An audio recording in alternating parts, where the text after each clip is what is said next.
Welcome boys and girls, Christine here with a discussion about Total War 40K and the kind of games Creative Assembly should take inspiration from when designing it. Number one on this list is Dawn of War 2. Certainly, much smaller scale than what a Total War game should be, but Dawn of War 2 does have certain aspects. The cover system, the vehicle combat, even, again, despite the fact that it is limited, and vehicles can be a bit too squishy at times, and certainly not the campaign balancing, or whatever passes for balance in their misbegotten minds when they were designing that game, but all the same, Dawn of War 2, the cover system, the destruction, the explosions, the abilities, hell, even the customization, pretty good.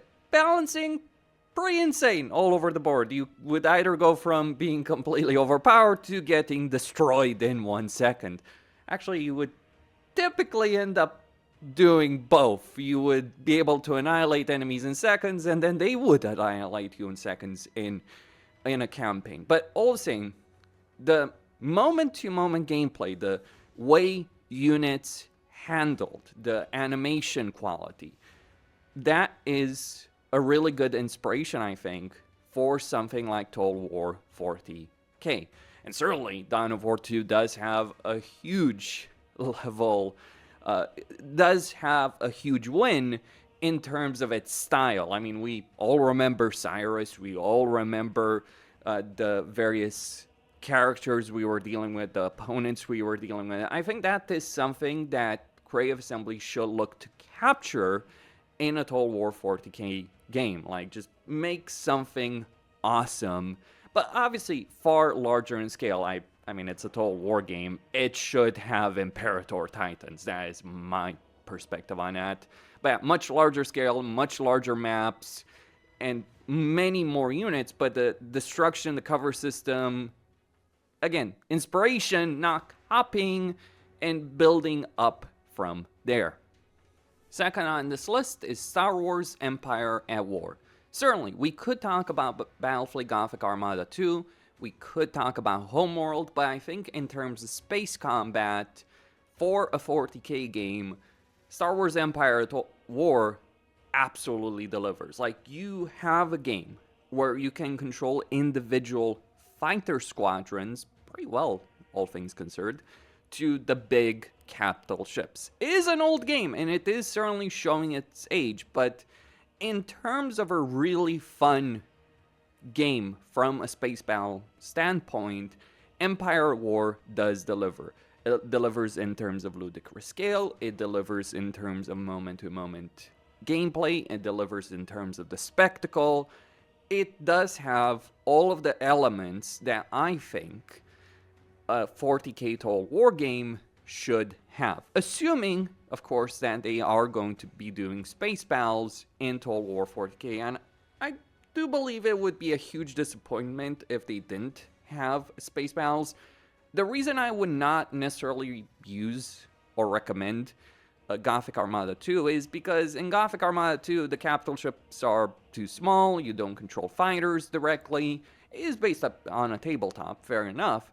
Whereas in Empire at War, you control everything in terms of space. You have space stations, you have defense stations, you have turrets in space, you have jammers, you have capital ships, corvettes, frigates, all with their different roles. It is an amazing game. Huge scale, can have massive battles in this game, and let me just put it like that, like this. A battleship in Total War 40K is the size of a superstar destroyer. So, from my view, if you're going to do a Total War 40K game, it should be even more ludicrous in scale. But certainly Empire at War is a great inspiration for how space combat should be in a Total War 40K game. Finally, it is Systemic War.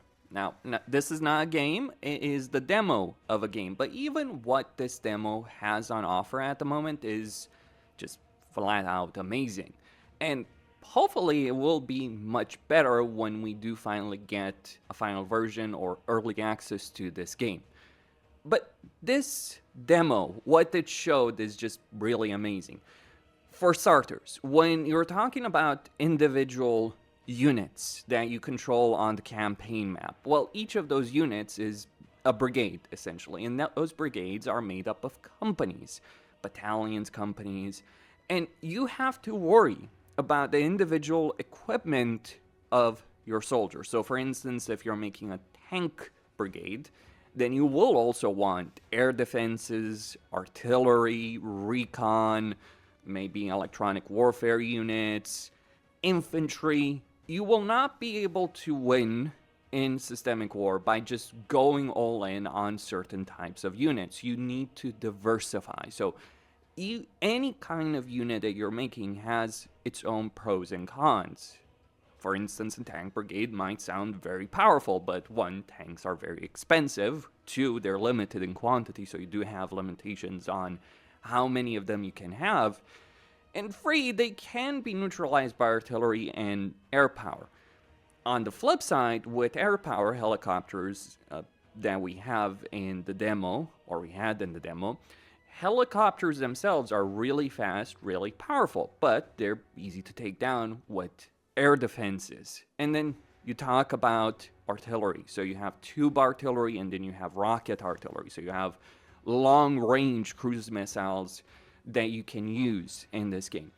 And what this forces you to do as a player is really diversify your armies. Because if you don't have a diverse army, if you don't have diverse brigades, if you're not having brigades supporting their various strengths and making up for their weaknesses, you will lose. And in fact, this is the way you win, either in auto-resolve or in manual battle, is you use all these kind of different units and make an army out of them. And of course, you do have military leaders to take into consideration. You do have to worry about getting that equipment in the first place. And more than just that, you also have to worry about supply lines. So you have logistic bases or logistic units that you have to ensure are protected, because obviously they're very vulnerable. But you need to bring them to the front in order to keep your unit supplied, repaired, replenished, if you're going to use them.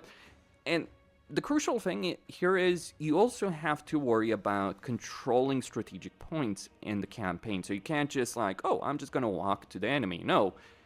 Every single strong point, even if there's no unit there, will just be something that is going to delay an opponent. So winning a campaign here is about maneuver warfare. You have to decide where you're going to put up resistance, where you're not going to put up resistance, how you're going to try and encircle the enemy, cut off their supply lines, deal with, say, for instance, their own artillery.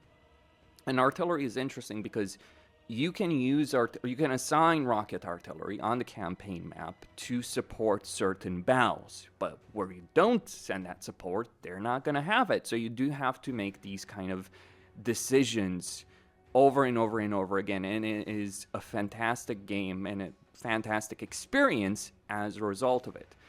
Again, it's just a demo, but what it has on offer is just simply amazing, and this is how I really imagine a ground war in, say, a modern era Total War game or in a 40K Total War game, having to make these kind of decisions.